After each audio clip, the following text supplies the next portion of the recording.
So అంటే చేసుకుంటూ వెళ్తున్నారు. ఎక్కడా గూడా ఆయన అంటే ఒక నవ యువకుడు ఎలా వర్క్ చేస్తాడు.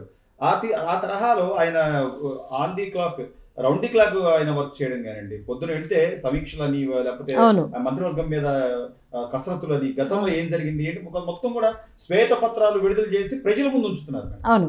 దీన్ని ఎలా చూడాలి? అంటే ఒక నిజాయితీ కలిగిన వ్యక్తి మాత్రమే శ్వేతపత్రాలని విడుదల చేయగలరు. అంటే గతంలో ఫస్ట్ గవర్నమెంట్ ఫామ్ అయినప్పుడు ఏం జరిగింది, ఆ తర్వాత వచ్చిన జగన్మోహన్ రెడ్డి గారి పాలనలో ఏం జరిగింది, ఇప్పుడు ఏ స్టేజ్లో ఉందనేది మొత్తం శ్వేతపత్రాన్ని జనం ముందు పెట్టడానికి చాలా గట్స్ కావాలండి. అందుకని ఏంటంటే అప్డేట్స్ ఇవ్వటం అనేది శ్వేతపత్రం అయితే దాన్ని ఈరోజు ప్రజల ముందు ఉంచి ప్రజలు కూడా అర్థం చేసుకునే విధంగా, ఆ తర్వాత తనేం చేయబోతున్నాడు అనే విషయాన్ని కూడా అన్ని సామాజిక వర్గాల వాళ్ళని ఎట్లా సాటిస్ఫై చేయగలుగుతున్నారు, ఫండ్స్ ఎలా రైజ్ చేసుకోవాలి, ఉన్న అప్పులు ఎలా తీర్చాలి, అప్పుల కోపిలో నుంచి ఆంధ్రప్రదేశ్ని ఎట్లా బయటపడేయాలి అనేది మాత్రమే కాకుండా ఇచ్చినటువంటి హామీలు, ఇచ్చినటువంటి పథకాలు ఏవైతే ఉన్నాయో వాటిని అమలు చేయటానికి ఏ మాత్రం ఒక్క క్షణం కూడా వెనక్కి వెళ్ళినటువంటి చంద్రబాబు నాయుడు గారిని చూస్తే అసలు ఇది మాయా లేకపోతే ఏంటి, అసలు అంత ఎనర్జీ ఎక్కడి నుంచి తీసుకొని వస్తున్నారనేది చాలా ఆశ్చర్య కలిగే విషయం. కాబట్టి వయసు చంద్రబాబు నాయుడు గారికి అసలు వర్తించదండి. ఆయన నవ యవ్వనులు. కాబట్టి ఏంటంటే కాలం కంటే ముందు పరిగెత్తుతూ కాలమే పోటీ పడలేకపోతుంది చంద్రబాబు నాయుడు గారు. That is my statement. కాలం కంటే ముందు పరిగెత్తున్నారు. సో ఈ రోజున ఉచిత ఇసుక విధానాన్ని తీసుకొచ్చి భవన నిర్మాణ కార్మికులు గతంలో ఎన్ని ఇబ్బందులు పడ్డారు, లేదా 3 రాజధానుల ప్రకటన తర్వాత ఎక్కడా కూడా నిర్మాణాలు చేయడానికి లేదా అభివృద్ధి జరగడానికి ఆస్కారం లేకుండా పోయినటువంటి ఈ భవన నిర్మాణ కార్మికులకు సంబంధించి కొన్ని శాఖలు, దాదాపు 10 శాఖలో ఉన్నటువంటి అనేక మంది కార్మికులు ఇబ్బందులు పడిన తరుణంలో అసలు ఇసుకని పూర్తిగా ఉచితం చేసినటువంటి ఈ నిర్ణయాన్ని ఎలా చూడాలంటారు? అలాగే మరో 100 రోజుల్లో అన్నా క్యాంటీన్లు, పేదవాడి కడుపు నింపే అన్నా క్యాంటీన్లు లేదా ఆయన ఇస్తున్నటువంటి సంక్షేమ పథకాలకు సంబంధించి గతంలో ఏదో డబ్బులు పంచారనే బటన్ నొక్కానన్న జగన్మోహన్ రెడ్డి గారి ఆ పరిపాలనకి ఈ పరిపాలనకి వ్యత్యాసాన్ని ఎలా చూడాలంటారు? అసలు జగన్మోహన్ రెడ్డి గారి పరిపాలన ఎక్కడుందండి? విధ్వంసమే ఉందో తప్ప అసలు పరిపాలనకి చోటు ఎక్కడుంది? కాబట్టి ఏంటంటే జనం మీద పన్నేసి పన్నులో నుంచి కొంత డబ్బులు వాళ్ళు తీసుకొని మిగిలిన డబ్బులు మళ్ళీ జనానికి పథకం రూపంలో ఇచ్చినట్టుగా అందరూ చిన్న సామాన్య కార్యకర్తను అడిగినా కూడా చెప్తారు, సామాన్య పౌరుడిని అడిగినా కూడా చెప్తారు. కానీ బాబు గారు అలా కాదండి. రాజ్యాంగ హక్కుగా, ఒక ప్రజాస్వామ్య హక్కుగా ప్రజలకు ఏమి కావాలో వాటిని బాధ్యత తీసుకొని ముందు వాళ్ళు హక్కుని సాధించుకునే ఒక మానసిక స్థితిని పెంచే ప్రయత్నం చేస్తారు బాబు గారు. అందుకని ఏంటంటే ఇతర నాయకులకి బాబు గారికి ఉన్న ఆ వ్యత్యాసంలో జనం బేరీజ్ వేసుకోవాల్సిన అవసరం ఉంది. అందుకని నేనేమంటున్నానంటే అండి, బాబు గారి పని విధానం మోడస్ ఆపరండి. ఒక పథకం అనంటే ఆ పథకాన్ని ఎట్లా ఆపరేట్ చేయాలనే విషయంలో చంద్రబాబు నాయుడు గారు ఆయన ఆలోచనలో ఇంప్లిమెంట్ చేస్తే అది 100 రూపాయలు ఖరీదైతే చేతికి ఇచ్చే నాటికి అది 200 రూపాయలు ఖరీదుగా అవుతుంది. కాబట్టి ఏంటంటే ఆ క్రియేటివిటీ, ఇన్నోవేటివ్ థాట్స్ ఒక చంద్రబాబు నాయుడు గారికి ఉన్నాయని నేను చెప్పదలుచుకునే ఈ క్రమంలో మీరు అడిగే సూపర్ 6 కానీ, పెన్షన్స్ కానీ, మెగా డిఎస్లు కానీ, ఇవన్నీ అసలు భవన నిర్మాణ కార్మికులకు ఉచితంగా ఇప్పుడు మళ్ళీ ఇసుక ఇవ్వడం కానీ, ఇవన్నీ మీరు అడుగుతున్నాయి. నాకు తెలిసి బాబు గారి మైండ్ లెవెల్కి, వేవ్ లెంగ్త్కి ఇవన్నీ చాలా చిన్న విషయాలు. ఇవాళ సెక్రటేరియట్కి పోతే ఫారిన్ డెలిగేట్స్ మేము పెట్టుబడులు పెడతాం అనంట మొదలవటం స్టార్ట్ అయిపోయింది. కాబట్టి నేనేం చెప్పదలుచుకున్నానంటే అండి, ఒక డెసిషన్ తీసుకొని నిజంగా కంపెనీలు, పెద్ద కంపెనీలు ఎవరైతే ఇక్కడికి రావడానికి ఇంట్రెస్ట్ చూపిస్తున్నారో వాళ్ళతో భేటీ వేసి కొత్త కంపెనీలు వస్తున్నాయి అని అంటే 5 సంవత్సరాల్లో ఆంధ్రప్రదేశ్ గుర్తుపట్టకుండా చేయగలిగే సమర్థత చంద్రబాబు గారికి ఉందని నేను చెప్పదలుచుకున్నాను. కాబట్టి ఏంటంటే ఇప్పుడు మీరు అడిగినవన్నీ చాలా చిన్నవి. బాబు గారు చాలా సునాయాసంగా, ఎంత ఉపద్రవంలో, ఎంత ఎట్లా ఒట్టిపోయి ఉన్నా కూడా మళ్ళీ ఖజానాన్ని నింపడానికి 24 గంటల సమయంలో ఆయనకి సామర్థ్యత, పోలరైజ్ చేసే ఆ శక్తి, రీఆర్గనైజ్ చేసే శక్తి బాబు గారికి ఉంది. కాబట్టి మీరు చెప్పిన ఈ పథకాలు ఏవి కూడా డిస్టర్బ్ కావు. People will be very happy about this. మీరు చెప్పినట్టుగా ఆయన మంత్రి మండలికి సంబంధించినటువంటి తీసుకున్నటువంటి ఆ క్యాడర్ ఏదైతే ఉందో, అవును, ఒక చిన్న బెస్ట్ ఎగ్జాంపుల్ చెప్పాలంటే 2 రోజుల క్రితం జరిగిన ఒక ఇన్సిడెంట్ మేడం. విద్యాశాఖ మంత్రి కమ్ ఐటీ శాఖ మంత్రిగా ఉన్నటువంటి లోకేష్ గారు స్పందించిన తీరు, ఒక చిన్న వాట్సాప్ మెసేజ్ కి ఒక పిల్లలు జేఈఈ మెయిన్స్ రాసినటువంటి పిల్లలు ఒక మద్రాస్ ఐఐటి లాంటి అకాడమీస్ లో చదవాలి అనుకుంటే వాళ్ళకి కాల్ వచ్చి కూడా ఒక చిన్న అంటే ఆప్షనల్ గా ఉన్నటువంటి ఒక సబ్జెక్ట్ లో మీకు మార్కులు లేవు అని చెప్పగానే ఆయన మెసేజ్ పెట్టడం, వెంటనే దాని మీద ఒక జీవో పాస్ చేసి 25 మంది విద్యార్థులకి వాళ్ళ జీవితాలు మళ్ళీ తిరిగి ఇవ్వడం అనేది ఎలా చూడాలంటారు? అంటే ఒక చదువుకున్న వ్యక్తి మంత్రి అయితే ఈ తరహా రిజల్ట్స్ చూడొచ్చు అంటారు. అవును, ఇప్పుడు రాగబోగా చూసే కొద్దీ చంద్రబాబు నాయుడు గారిని మించిపోయేలాగా చేస్తారా లోకేష్ బాబు గారు అని చెప్పేసి అనిపిస్తుందండి.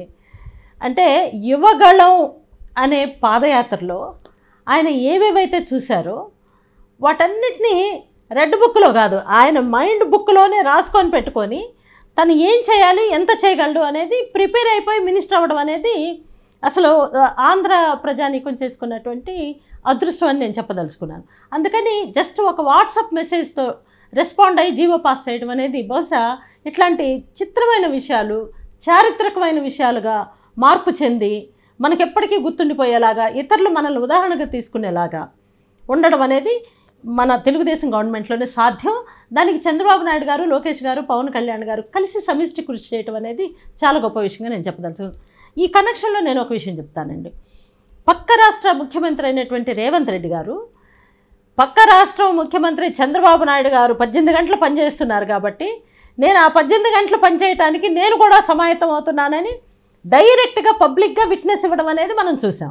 కాబట్టి ఏంటంటే గతంలో ఎప్పుడూ లేనటువంటి 2 తెలుగు రాష్ట్రాల మధ్యలో ఏం జరుగుతున్నాయి, రహస్యంగా జరిగిన రాజకీయాలే మనకు తెలుసు తప్ప కేసీఆర్ గారి మధ్య, జగన్ గారి మధ్య ఇట్లా ఓపెన్గా 2 ముఖ్యమంత్రులు కలిసి తెలుగు రాష్ట్రాలను అభివృద్ధి చేసుకుందామని చెప్పేసి అని మాట్లాడుకునే క్రమంలో చంద్రబాబు నాయుడు గారిని 18 గంటలు పని చేయగలిగే ఒక ముఖ్యమంత్రిలాగా నేను కూడా పనిచేయాలనుకుంటున్నానని రేవంత్ రెడ్డి గారు పబ్లిక్గా చెప్పడం అనేది చాలా గొప్ప విషయం.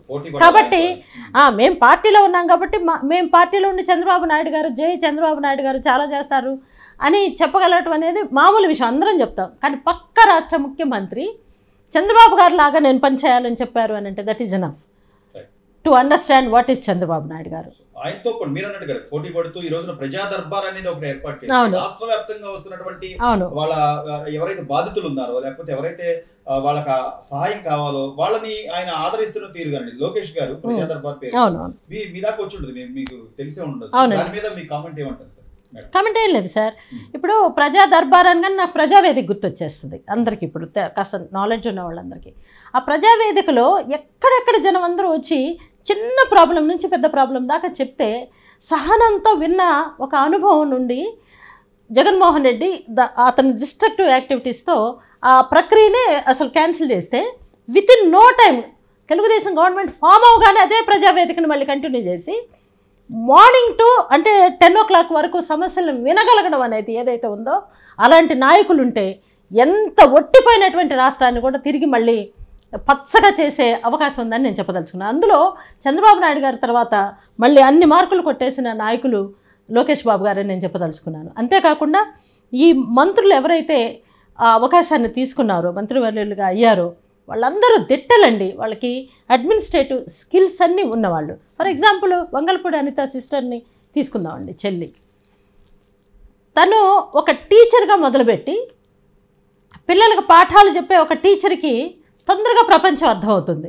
కాబట్టి టీచర్గా ఉన్నాము ఏం చేయగలదు హోమ్ మినిస్టర్గా అయితే అని అనుకున్న వాళ్ళందరికీ నేను ఒకటే చెప్తా ఉన్నానండి.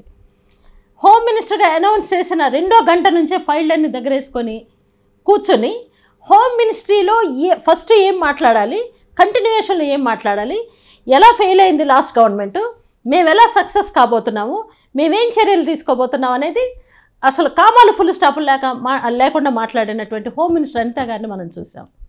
కాబట్టి ఏంటంటే మంత్రి ఒకటండి, ఒక కుర్చీ ఉందంటే ఆ కుర్చీలో కూర్చునే వ్యక్తిని బట్టి ఆ కుర్చీ విలువ పెరుగుతుంది.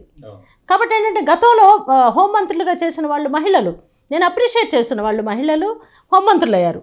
వాళ్ళు హోంమంత్రులు అయ్యామని చెప్పుకోవటమే తప్ప హోంమంత్రులుగా వాళ్ళు ఏమీ చేయలేకపోయారు అనే దానికి చాలా చాలా చాలా ఉదాహరణలు ఉన్నాయి. కానీ ఈరోజు హోంమంత్రి అంటే ఇలా ఉండాలి అని చెప్పేసి నెక్స్ట్ గవర్నమెంట్ ప్రమాణ స్వీకారం చేసిన నెక్స్ట్ అవరే పనిలోకి దిగినటువంటి వంగలపూడి అనిత గారు చాలా స్ఫూర్తిగా నిలబడ్డారు. కాబట్టి ఏంటంటే అలాంటి వాళ్ళకి పదవులు ఇచ్చి అచ్చెన్నాయుడు గారు కానీ, పయ్యావుల కేశవ్ గారు కానీ, స్పీకర్గా అయ్యన్న పాత్రుడు గారు కానీ, వీళ్ళందరూ జగన్మోహన్ రెడ్డి గారు బాధితులుగా కూడా ఉన్నారు. కాబట్టి ఆ బాధలన్నీ మర్చిపోయి మళ్ళీ వెంటనే ప్రజలకు సర్వీస్ చేసే ఒక లక్ష్యంతో వాళ్ళు పనిచేస్తున్న తీరు ఆశ్చర్యం కలిగిస్తూ ఉంది. కాబట్టి ఏంటంటే బాబు గారు సెంటర్ పాయింట్గా ఉండి తన చుట్టూ మంత్రులను ఎవరైతే ఎన్నుకున్నారో వాళ్ళందరూ 5 సంవత్సరాల్లో సాధించే విజయం 2 సంవత్సరాల్లో సాధిస్తారేమో అనేంత విగరస్గా పనిచేయటాన్ని గర్వపడుతున్నాము. సో నేను ఒకటే చెప్పదలుచుకున్నానండి, రేపు ఇంకా అంటే చైర్మన్ పదవులు, నామినేటెడ్ పదవులు ఏవైతే ఉన్నాయో సేమ్ ఇలాగే ఎడ్యుకేటెడ్ పీపుల్ సమాజం పట్ల బాధ్యత, జవాబుదారీతనము, సోషల్ రెస్పాన్సిబిలిటీ, పొలిటికల్ రెస్పాన్సిబిలిటీ, అవగాహన, వాటి మీద హక్కుల మీద అవగాహన ఉన్న వాళ్ళకి అలాంటి పదవులు కనుక ఇస్తే బాబు గారు అనుకునే విజన్ ఖచ్చితంగా ఇంకా మెరుగుపడుతుందని నేను చెప్పదలుచుకున్నాను. కాబట్టి ఆ అపాయింట్మెంట్స్లో సరిగ్గా న్యాయపరమైనటువంటి నిర్ణయాలు తీసుకొని సామాజిక న్యాయాన్ని బ్యాలెన్స్ చేసుకుంటూ అవకాశాలు ఇవ్వాల్సిందిగా నేను కోరుకుంటున్నాను ఈ సందర్భంగా.